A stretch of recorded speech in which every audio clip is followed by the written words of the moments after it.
The couple questions we had this week, the first one I had on Monday was what was the difference between a cold weather advisory and an extreme cold warning? Because Monday was another day where we had 40 plus school cancellations, and parents were asking me, I actually had two of them over the weekend, what is the difference between the two? Yeah, I saw a couple comments that was like, these could, like, you need to change it to a warning, but it really has to go to the criteria of what each one actually means.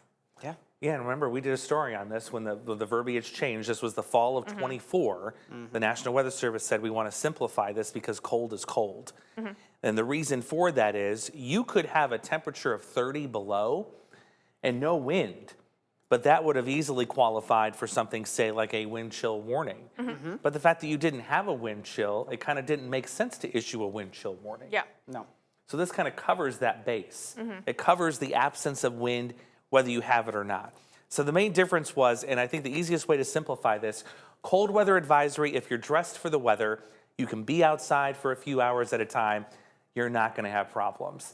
Extreme cold warning, even if you are dressed for the weather and you're layered up, you're not going to be able to be outside for a few hours and not have any issues. You're at extreme risk of medical attention with that.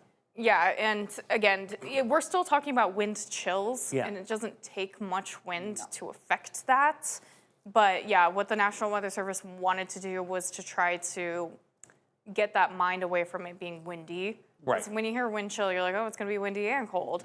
But, we can still get, like Andrew said, very cold temperatures without a lot of wind. Yes.